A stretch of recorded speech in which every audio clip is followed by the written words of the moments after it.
scared now. Good evening, folks. Hope you all had a good work week. This is Jigger Newman for Bladeslinger Plays, and we'll be continuing with our horror series this week. Don't get scared. No, I forgot to do something. Continuing on with our History of Horror series, and tonight we are looking at Clock Tower. This game was released in 1995, exclusively for the Super Famicom. It was created by Human Entertainment, who at the time weren't really known for a whole lot. Their portfolio mostly consisted of horror games, which, while not terribly exciting, admit that they were a very profitable studio. I mean, like, you make any kind of sports game, it's automatically going to make money. But they had one producer at Human Entertainment who wanted to do something a bit more interesting. He wanted to do a horror video game, one that would be inspired by a lot of films that I was really into. Ario D'Argento, I think his name is. But as I said, horror games were sort of a new thing at the time, so kind of a tricky sell at the time, especially the ideas he had for it. But he managed to convince his boss to do it, on the grounds that he worked with a minimal budget and a small team. And normally that would be a difficult sell, but he did manage to pull it off, and Clock Tower would be released to positive reception and strong sales. However, as you can probably guess, this game was never released stateside.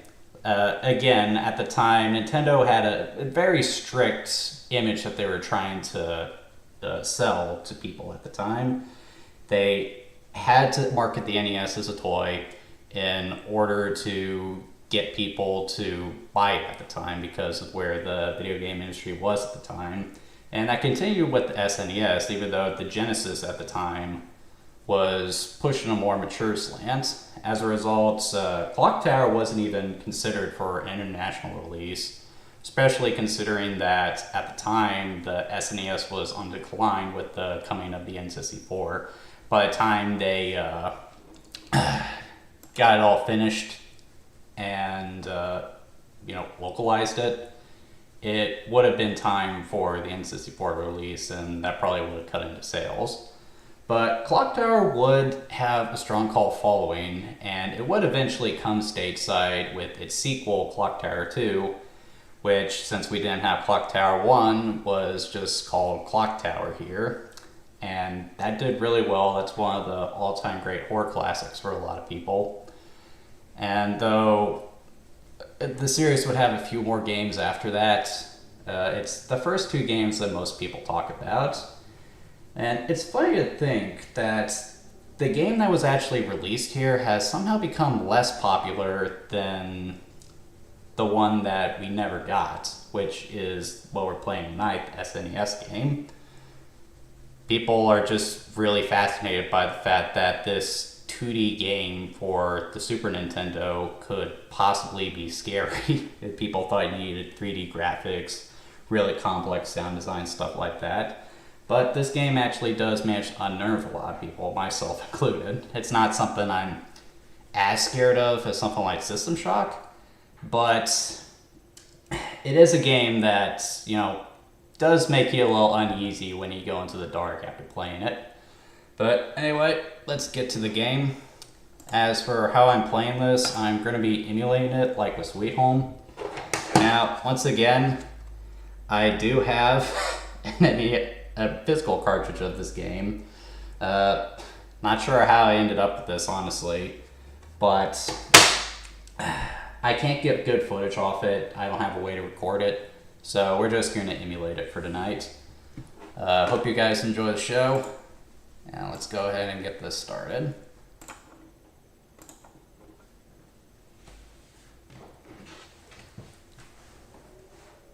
Takes a second for it to boot. Well, already it's ominous. With the clock tower ticking like that.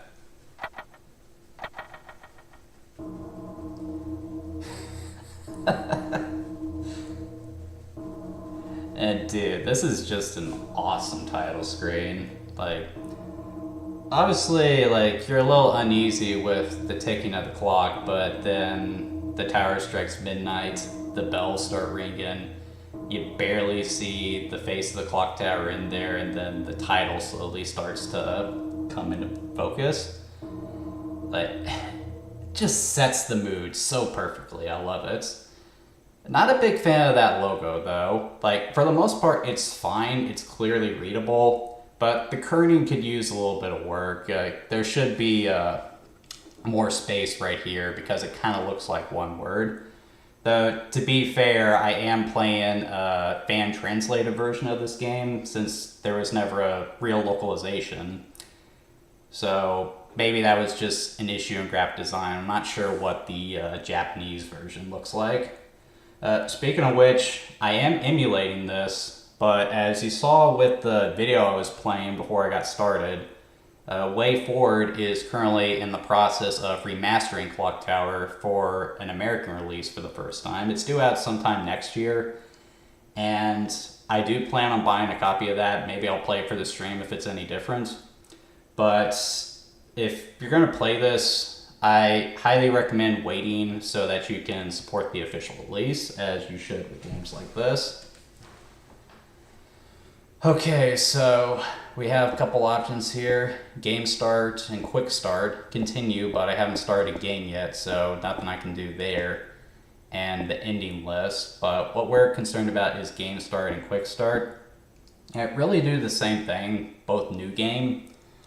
But with game start, you obviously get the intro, but with quick start, you get to skip that, which is actually a really good feature, I would say.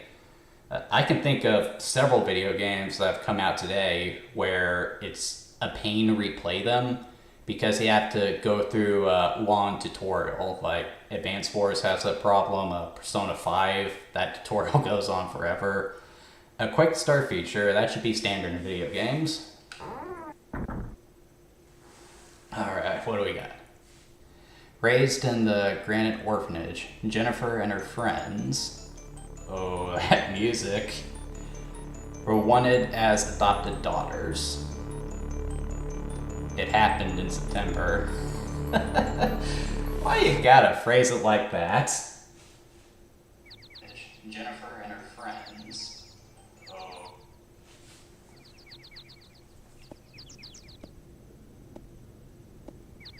Laura, hurry up. We want to be there before sunset. Miss Mary? Yes. From now on, what kind of place will we be living in?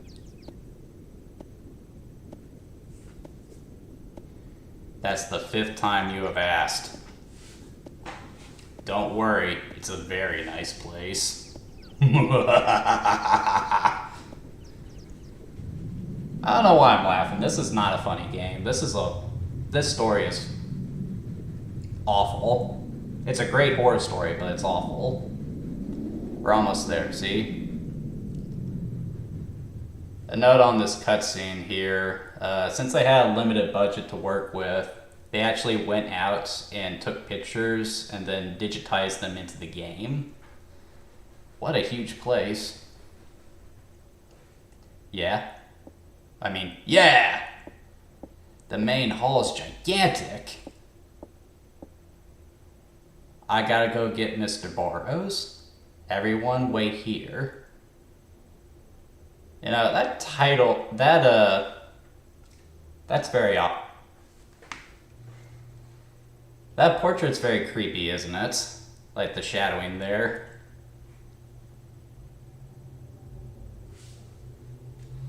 Alright, so as usual, we're gonna start with the controls. So Clock Tower uses a point and click interface, which was very unusual for the SNES. So essentially how that works is you click on something.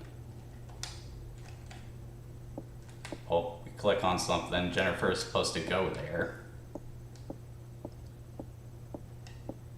And as you see here, if there's something you can interact with, What is going on here?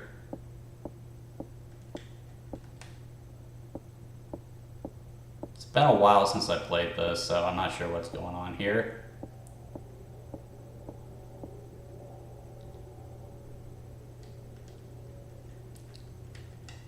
Happen if I click on someone. So if there's something you can interact with, the cursor transforms into that square box, which is a good way to let you know that, you can interact with something.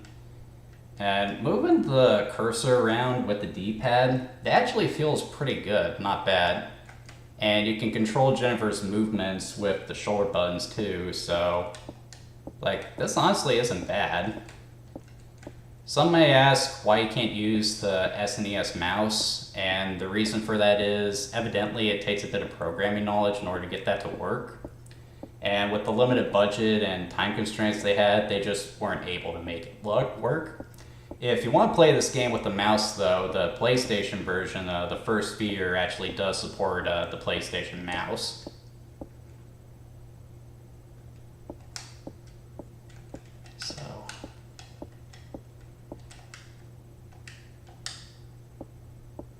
Okay, so... Hey, Ann. You know what kind of... You want... crap. Curse my dyslexia. Mr. Burroughs is right. Yeah.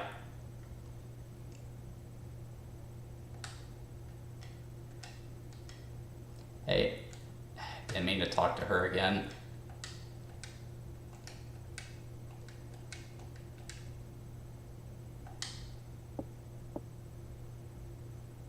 What is it? Is something wrong? This house makes me uneasy. What is it? Oh, I've already talked to her. I'm sorry guys, I'm not used to this game right now. This house makes me feel uneasy. Yes, I already heard you say that.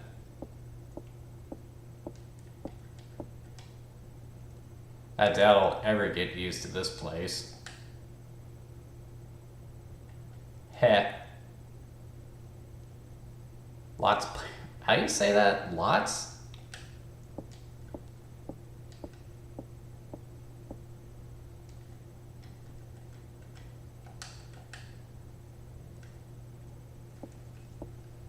Honestly, can't remember what I'm supposed to do here.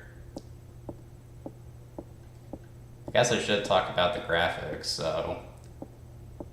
Like, for a game that was only made by a skeleton crew at Human, this is actually pretty well done. Like, the animation on Jennifer here is actually really good. And how they did that was, they used the same kind of method they use for the Prince of Persia games. So they actually had a supervisor at Human Entertainment, or someone who worked in that department,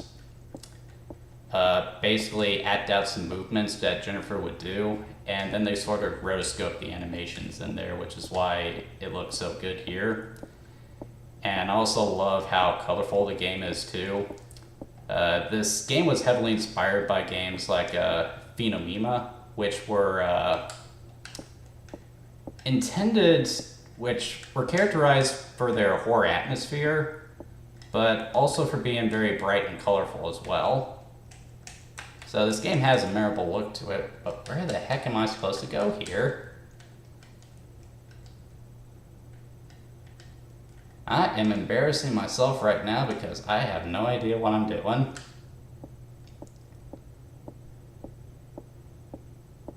And I'm really getting tired of how slow Jennifer is moving here.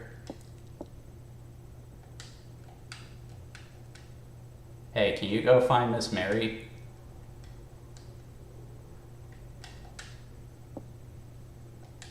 What happened to Miss Mary?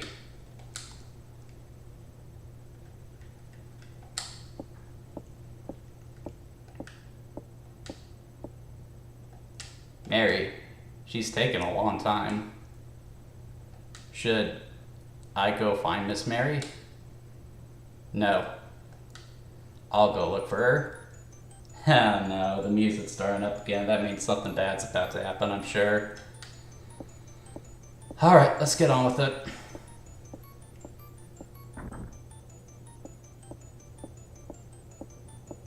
Oh, this is certainly inviting.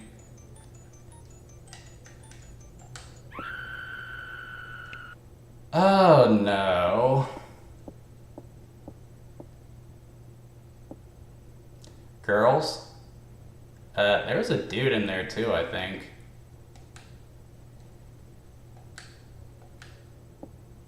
Okay, so lights go out and all of a sudden my friends are gone. This cannot be good.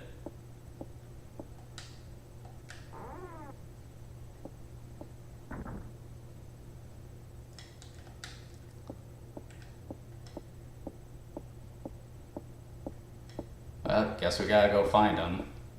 Though I don't think they'd be this way, would they? Wouldn't they have gone the other way?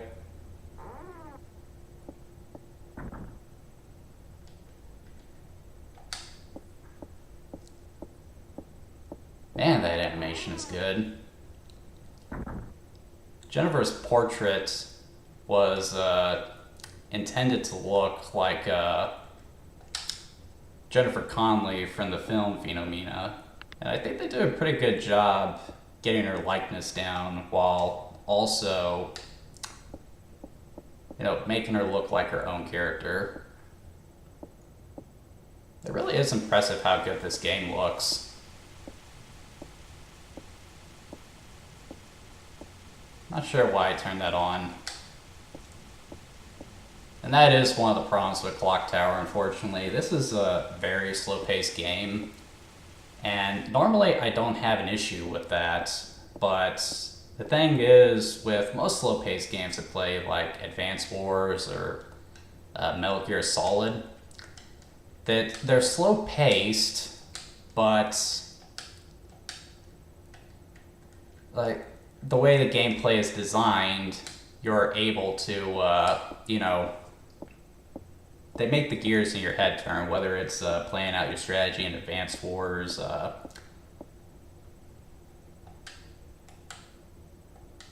it's completely dark outside, what time is it now? Or observing guards in Metal Gear Solid trying to plan a way to slip by. But in Clock Tower, a lot of the time, this is what you're doing, and while there are moments of excitement, as you'll see later, what is this thing? That looks like a broken picture.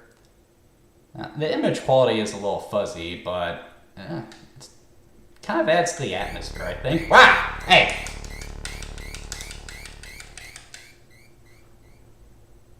What happened? Oh, that's not good.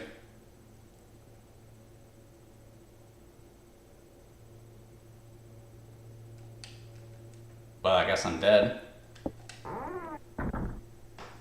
Thankfully, there isn't much of a punishment for dying. But that's still a little frustrating. What's over here?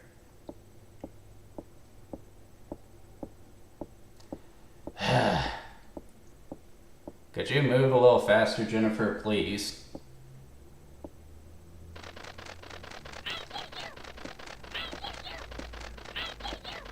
That's a little concerning.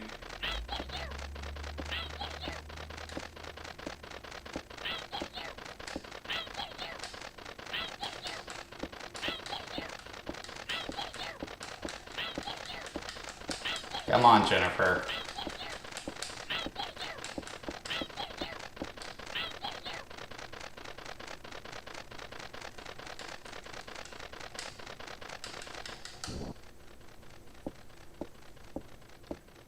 That might seem like a little cruel, but it's for the best I did that, and we'll probably see here in a moment.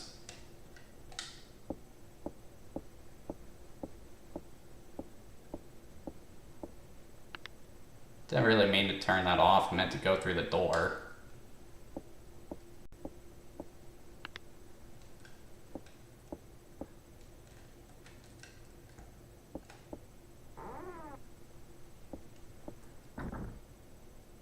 Alright, so nothing in there. It's room. Hopefully something interesting happens, because I'm probably boring the hell out of my subscribers right now. Wait, what's that sound?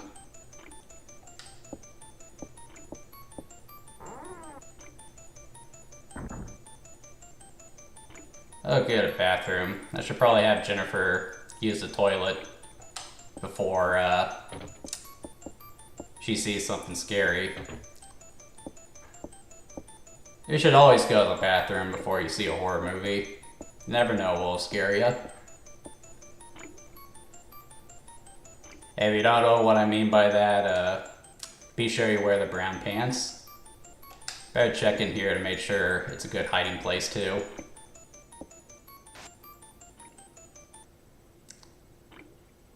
Oh no, that's not good. Now, what could have happened here? Oh.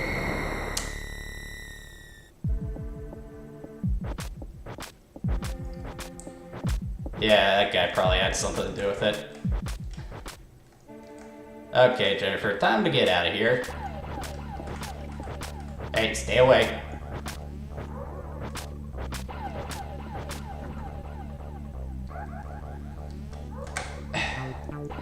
Okay, so... Wait, where's he at? I could hear that in this ear. Okay, so Jennifer's obviously not a fighter, so I gotta find a place to hide. Okay, please. I'm not in here.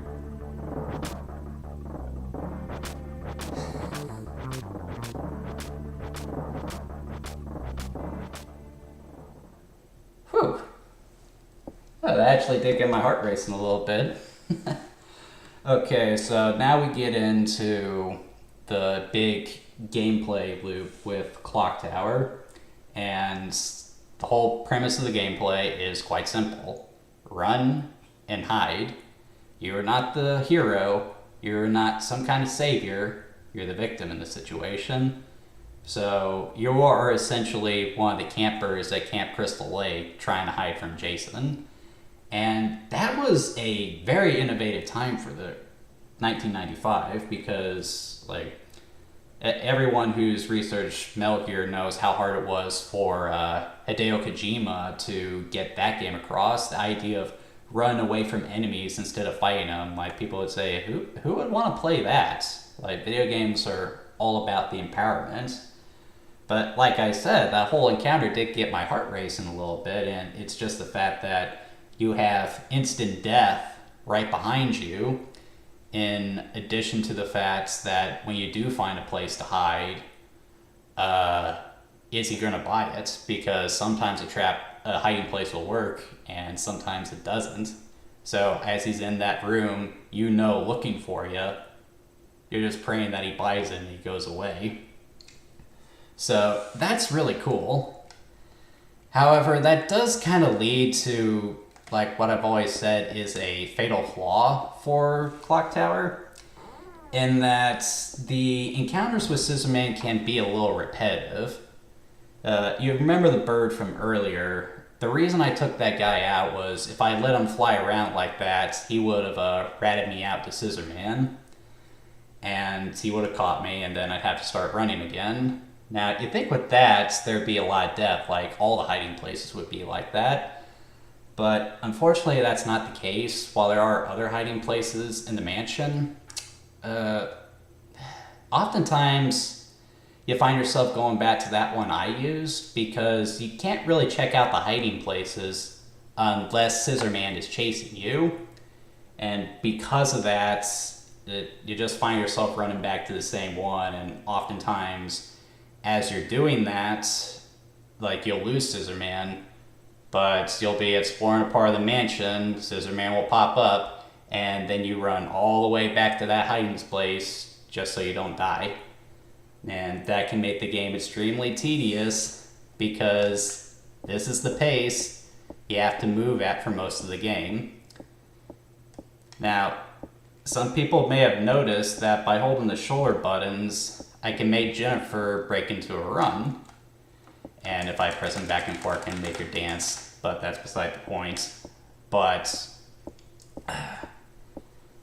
Like, you have to move at this pace, and the reason for that is you have what's called the panic meter, which is this down here. Now, what happens is if Scissor Man corners you or you encounter something else in the mansion that's dangerous, you mash that button and you have a chance to get away.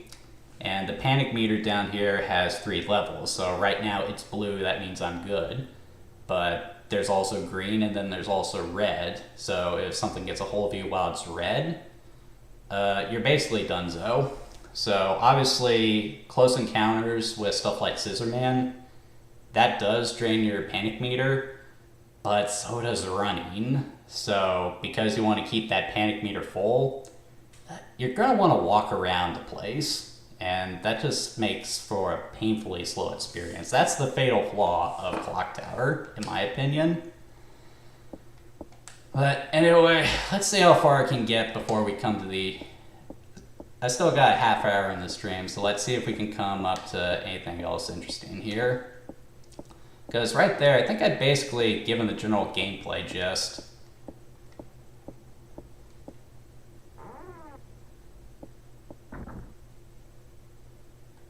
And that's another problem with Clock Tower. Unlike a lot of modern horror games, I hear a ringing phone. That's another thing this game is really good at, the atmosphere.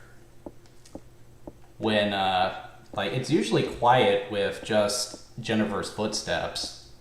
But, so, when you do hear a sound that's different from that, it does make you jump a little bit. So that's really good. Actually, I'm going to go back this way. I'm not sure I want to go out there just yet. Wait, no. Oh, good, it's locked.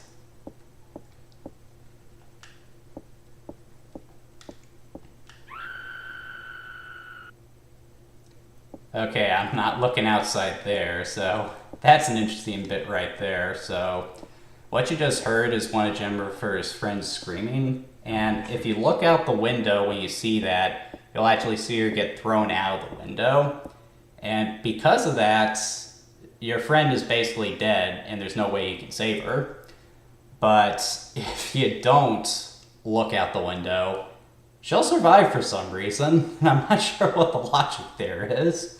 And that's another thing about Clock Tower. It actually has multiple different endings, which was also very innovative for the time.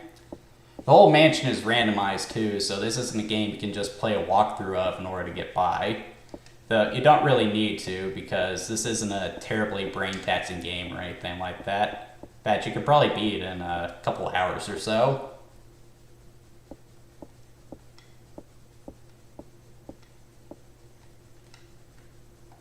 But yeah, I'm not going to look out that window because I don't want one of my friends to just inexplicably die. Alright, let's see what's in here.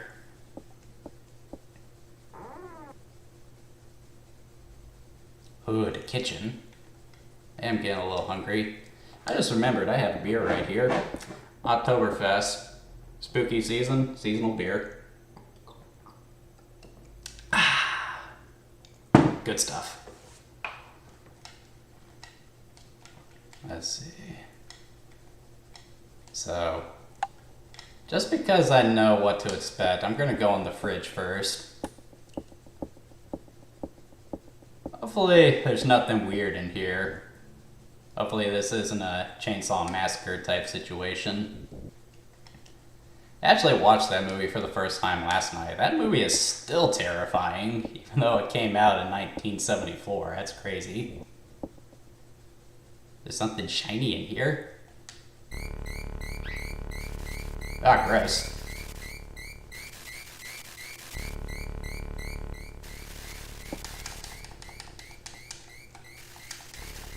Ah, bugs.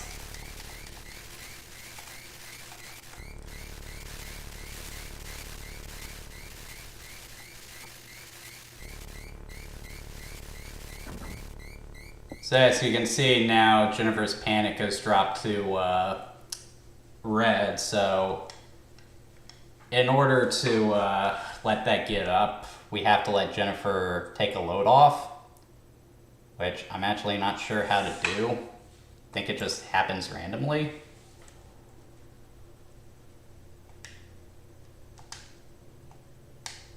Oh, that's the inventory right there. Ah, there she goes. And now we wait. Now, some may say this is making for a boring stream, but I am trying to prove a point right here because this is kind of what you have to do in Clock Tower. You just have to wait. There's a lot of downtime between the encounters with Scissor Man, and it can get really boring. Now, that's not to say the game doesn't have interesting ideas, but the pacing here is just painful, dude. I have no idea why they thought it was a good idea for Jennifer's running to drain her panic meter. That just seems like something that should have been ironed out in playtesting. Maybe they didn't have playtesting. Like I said, this was a very low budget game. Maybe they didn't have anyone testing it as they were making it. And I need to correct myself. Evidently there's 4 levels of the panic meter. Some people may be asking, well, won't Scissor Man come at you if you wait for too long? Nope. Scissor Man actually only spawns from certain points on the map, and that's another reason why the encounters with him kind of get repetitive, because after a while you'll remember where he spawns from, and once you have that in your head, it's very easy to circumvent him. Honestly, despite how threatening he seems at first, after a while, Scissor Man just kind of becomes a nuisance. It's kind of why I don't like the idea of a singular enemy that you have to avoid. I just don't think that works terribly well.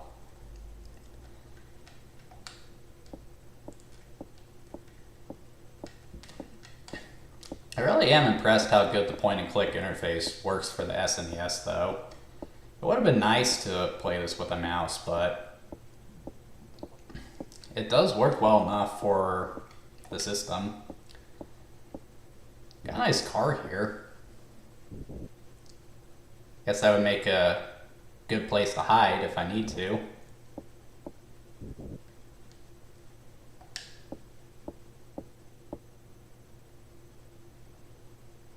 Oh, I found the car key. Pocketed the car key. I guess Jennifer is wearing a dress that has pockets. That's interesting. MLG Panda was telling me that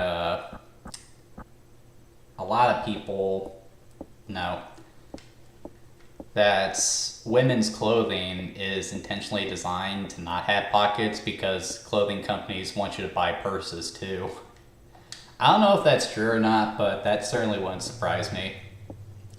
Alright, so I got the key to the car, so I think it might be best I get out of here and maybe go get the police. Because while Scissor Man is certainly threatening, I have a feeling he's not going to survive getting plugged with a good old-fashioned piece. Plus, I'm a little girl. I'm not going to pretend I can go up against Scissor Man.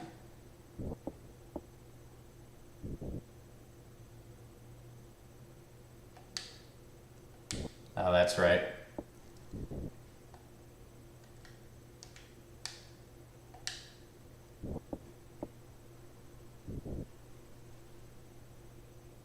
I can't get out of here with this car. I can get out of here with this car. But the others, that touch scroll is really slow too. It's very readable though, I will give it that.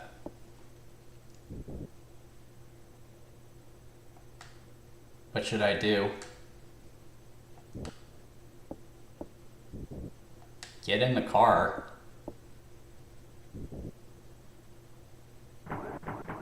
There you go.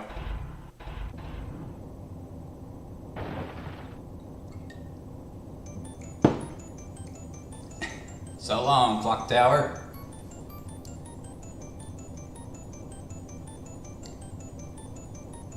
I'm surprised. That was a really short game. I said it'd only be, last you maybe an hour or so, but it's already over.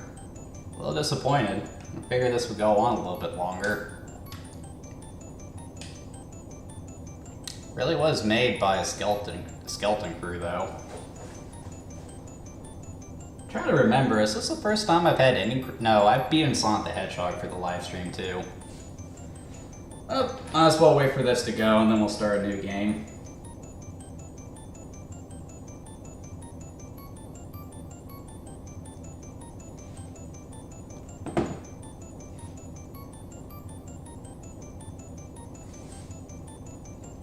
My goodness, this is boring.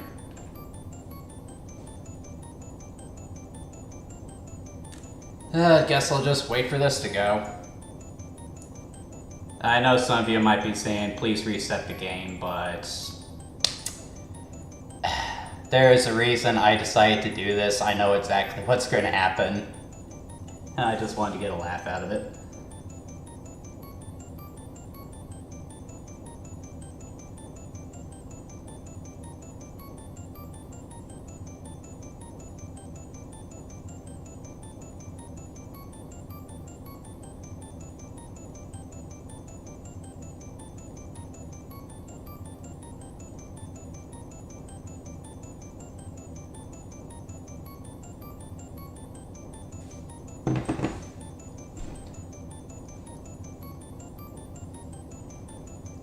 Can I push through this? I cannot, it seems.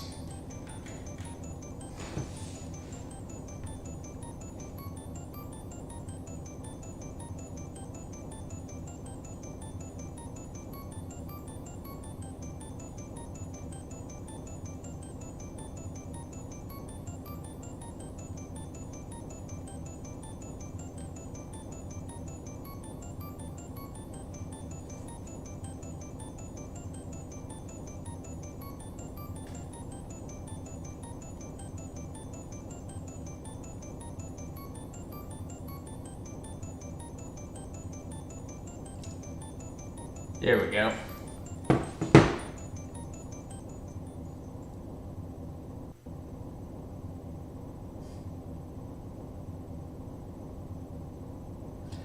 Yeah, rookie mistake. Always check the back seat.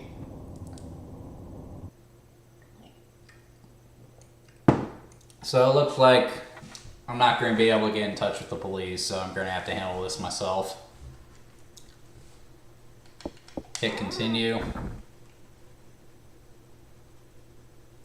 Puts us right back where we were. So that's obviously the worst ending that you can get. That's what you get for trying to run away like a coward. Which is exactly what I did, but I wanted to show you guys that ending. Wish there was a way I could have fast forwarded through those through those ending credits though. Alright, so that was the kitchen, I think it was.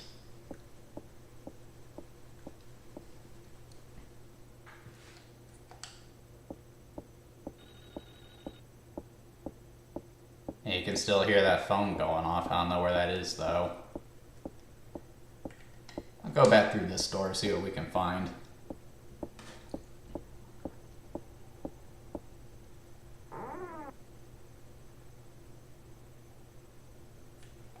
I know I can't go through that door there. My god, this game is slow. As someone who's a fan of Sonic the Hedgehog, this is just painful. I have a feeling there aren't any people watching this either. They probably turned it off after a little bit. What? It seems the door's locked. Okay, so I can't go this way either. So back the way I can, and I have to walk because I need my panic meter to stay up. This is something that they did fix in the sequel. Not only does running not affect your panic meter anymore, but Scissor Man will be wandering around, so if you hang in one area for too long, he'll eventually close in on you, which not only increases the pacing, but also the tension too.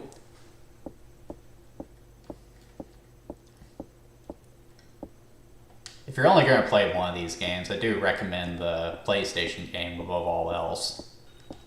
Though, I might just recommend the game by WayForward. I'm sure they're going to address some of the issues you're seeing here. You know, have Scissor Man be a more active presence, make sure the panic meter isn't drained by running. Though, it is really strange that of all the people that they could have picked to remaster Clock Tower, that they pick WayForward because that's very much out of their wheelhouse. WayForward is famous for their very cartoony art style. If you want a prime example, look up Shantae or the recent, what is it? Advanced Wars Reboot Camp. So, something as dark and sinister as Clock Tower, that just seems like a weird choice for them, doesn't it? But that actually makes me really interested to play it because, like, maybe that's why they wanted to do it, because it is so different. I can see that. WayForward has always just kind of done what they wanted to because, you know, they are respected in the industry because they do produce good games. They just have a working business model. Shantae is great, Reboot Camp is great, and they've done all kinds of great work. Great developer there. So I'm excited to see what they come up with.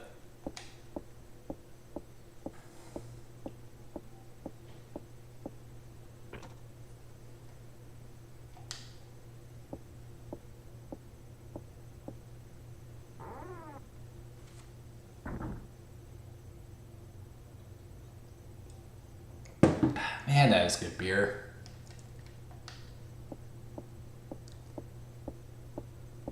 Okay, I guess I can't go in that door. That's weird.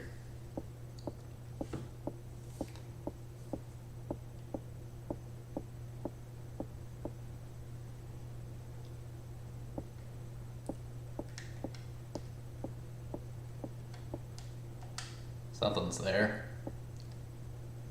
Looks like a bird nest. Now, why would a bird nest be in there?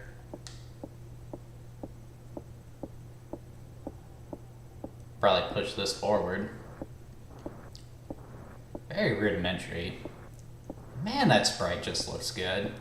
Look at the way her dress is bending and creasing against her legs like that. That's fantastic. What's this? Nest is full of eggs and junk. Of course it's full of eggs. It's a nest.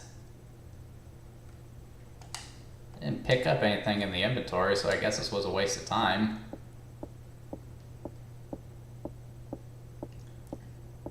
Hold on a sec, I do need to let Jennifer take a load off. So, again with the waiting, I'm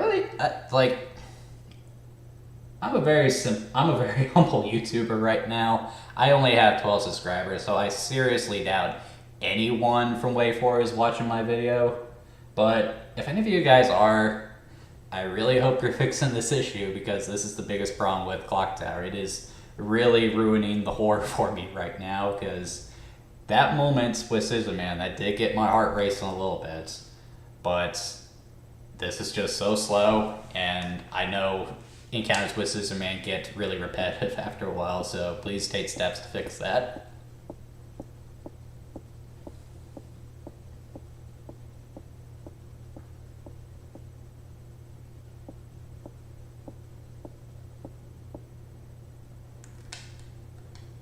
So that door was locked, wasn't it? So I guess there's nothing for me to do in here, so I guess I gotta hike back to where I was before. Can't go through that door either. Or can I? No, that's locked too. It's so slow.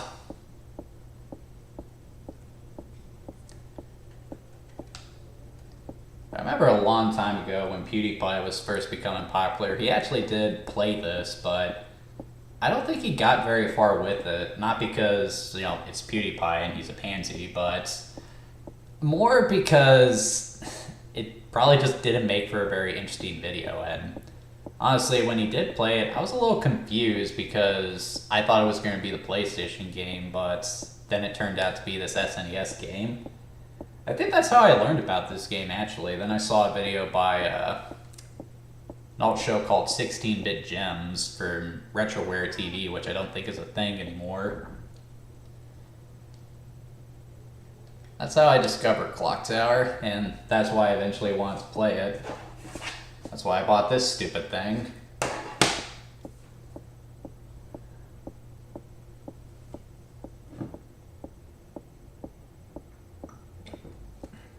That's a good thing about playing a game like this, though. You ever just kind of watch yourself, so that gives you a chance to pick up your beer and get a drink.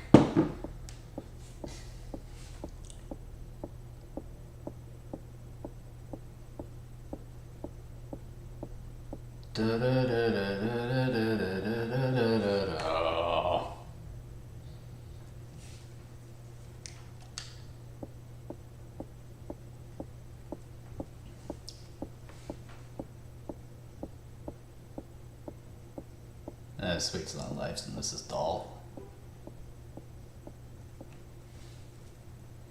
Well, back to where I started, so remember there being some stairs up here, so let's go see what's up there.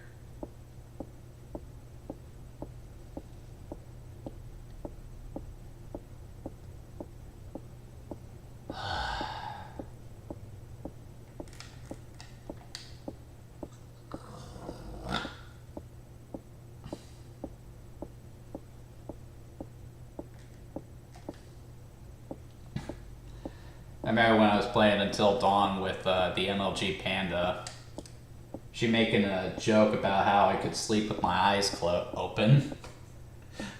Funny thing is, I actually can do that, and she has proof that I can.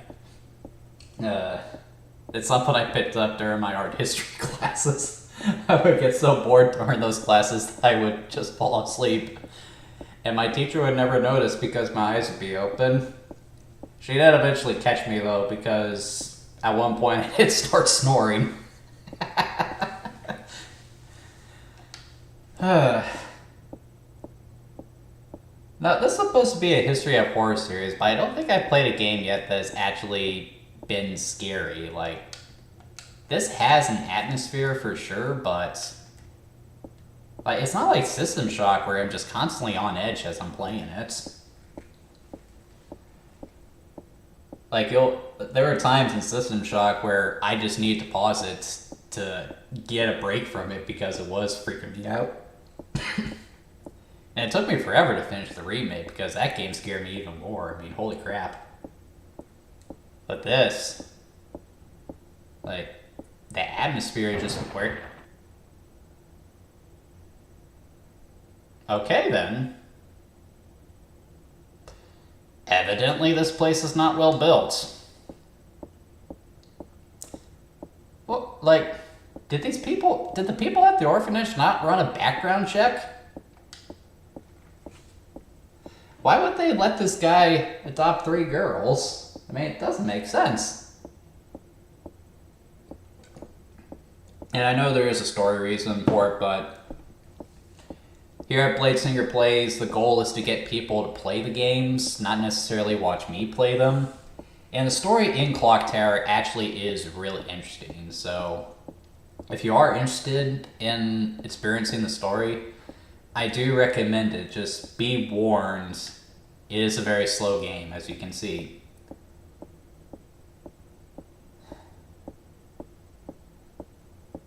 For the love of life, son, can you please move faster?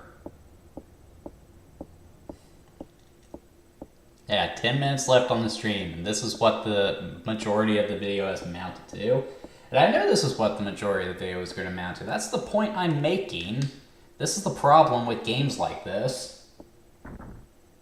That's why in Resident Evil, they have enemies of a lesser threat for you to deal with, because in that game, like, it's not necessarily about the fact that you can't defeat the enemies, but that you only have so many resources to do it. So once those resources run dry, you're screwed. And that's the fear. Do you use your resources to fend off the threat now and risk not having them next? Or what we have here. There's a box. Or do you just try to get by? I don't know why I'm talking about Resident Evil right now. That's actually what we're playing next week. I just got my copy in the mail today. I'm really excited about that. It's been a long time since I played the original Resident Evil. And I promise that one will be more interesting to watch. Ooh, a key. That's good. That's what we need. West Wing, though. Dang it.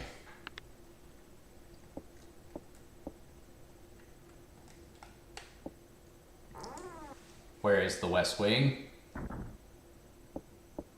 It's interesting to note that when they were making this game, they were thinking about the mansion in 3D, but they still made a point to restrict Jennifer's movements to a 2D plane, which was for the best because, like, as I said, you can make her run by using the trigger buttons. Right to make her go right and left to make her go left. And that works really well. It allows you to get a move on a lot quicker. I kind of wish that you could run, but you can't. And I know I keep hammering it home that point, but like, that is the biggest problem with Clock Tower. This is the biggest problem with Clock Tower. This is what you are doing for most of the game.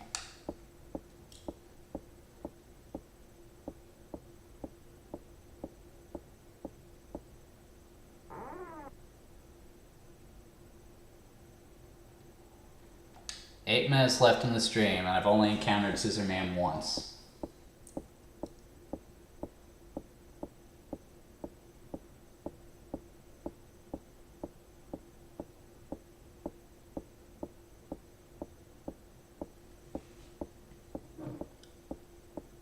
Not even sure if this is the way I'm supposed to be going.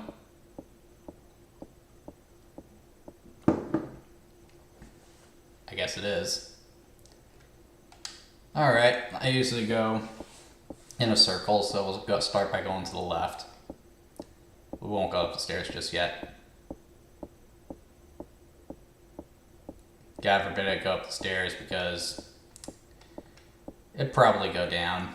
No. Something would probably break out from underneath me. Well, this is certainly ominous, isn't it?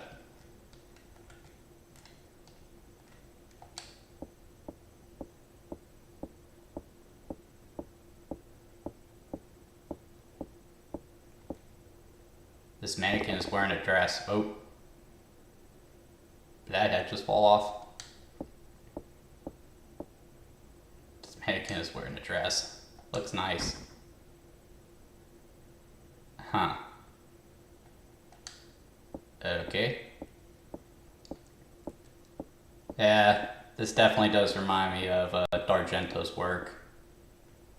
With how colorful it is, but just how ominous it is. I mean, it's eerie. Hey!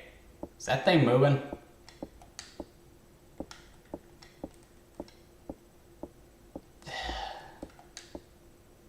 My heart's starting to race a little bit.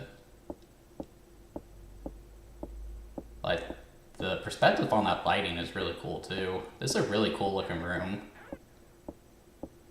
I really don't like the fact that thing is moving. It's probably best I get out of here. I'm sure one of those mannequins will come to life. Whew. Yep. This is what you're doing for most of the game, but because of that, when something does happen, it does get your blood pumping a little bit. Maybe that was the intention, I don't know.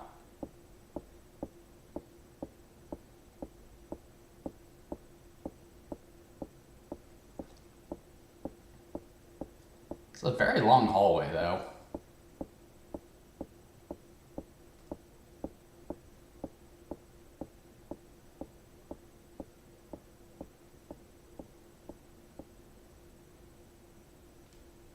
Okay, go in here next. Maybe not, maybe that's the room that for whatever reason you can't go into. There was one room that for whatever reason you can't go into, and I think that's the one. That was one of the few things they fixed in the PlayStation release. Which, by the way, the PlayStation game, Clock Tower the First Sphere, widely regarded as inferior to the SNES version, because the fixes they make are minimal, and there's some things they change that, make the game worse, especially the screaming. And the music and the fog in the bathroom, it just doesn't look as good. Which is weird. You'd think a CD console would make for superior graphics, but that ended up not being the case. Ew, this looks nasty.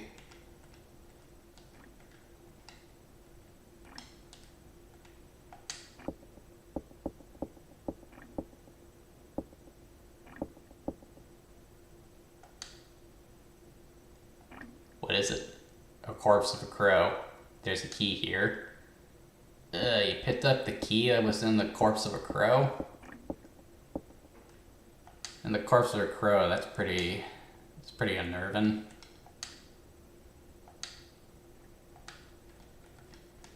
Anything else in here? Doesn't look like it.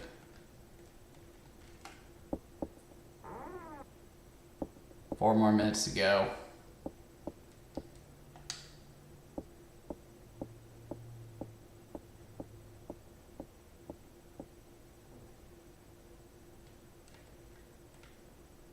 Guess I can't go through here for some reason. Why is this the first door like this that I can go through? It's inconsistent.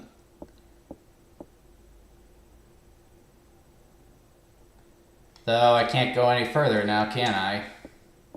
Man, this mansion is falling apart. Why is it all the mansions in these horror games are always falling apart? Resident Evil's like that too. I want to say that this influenced Resident Evil to some degree, but this game actually came out just 6 months before Resident Evil, so if there's any similarities, they're completely coincidental. Like 1995 and 1996, that's where the horror genre really started to take shit, because you not only had this and Resident Evil, but you also had Alone in the Dark, which I would argue was a big influence on Resident Evil. That's where they got the idea for that fits camera angles and the 3D character models.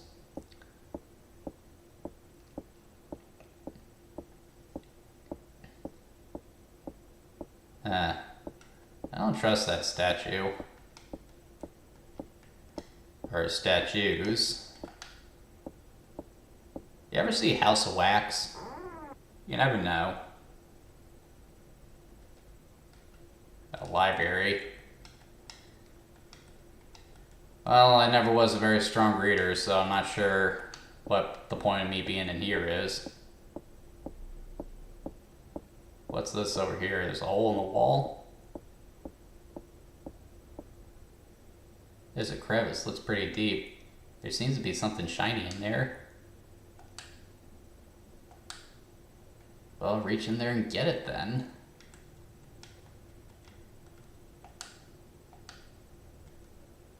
Maybe if I turn the light on.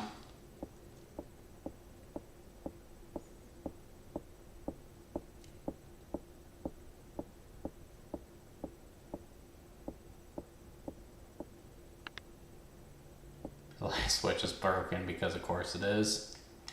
Doesn't look like there's anything else of value in here, and we're at 8:59, so that's an hour, so I'm gonna call it right there. Okay, so Clock Tower. I really want to like this game because the story is haunting. The atmosphere is beautiful, especially for a 16-bit console in 1995. But there's just so much wrong with the gameplay. Like, Scissor Man in concept sounds really good, but he just becomes annoying after a while. Especially if you're going for all the endings, which there are a bunch of them, so that's the big replay value here. The pacing is terrible. Like, for most of this video, I've just been walking around the mansion in silence, and that's what you're doing for most of the game. And Yeah, it's also really short. Now, Clock Tower isn't an insanely expensive game to play. Like, I got this for $40, but considering that you can beat this in a couple of hours, and in order to get all the endings, you kind of have to get into a lot of obtuse stuff in order to finish it. It's not really something I recommend investing a lot of time into. Like, I only ever played this once, and then that was it. I didn't have any real desire to play it again. But, yeah. At the end of the day, I would probably just say it's okay. If you're a big fan of the horror genre, this is worth playing at least once. So boot up an emulator and give it a shot. Or, as I said, wait for WayForward's game. I'm sure they're going to address some of the issues I've had with the game tonight. But I think I've bored the hell out of you guys tonight. If you've stuck with me for this long, I thank you. I apologize that this video hasn't been very interesting. Like I said, we're going to be playing Resident Evil next week, and I guarantee I'll have more to say about that game. That'll be more exciting to watch, and it'll be more amusing too, but more on that when we actually get to it. If you enjoyed this content, for whatever reason, be sure to like and subscribe. I do these videos every week on Saturday night at 8. If there's a game that you would like me to play for the live stream, please leave it in the comments and I'll be sure to add it to the list. But anyway, you guys have a good night and take care.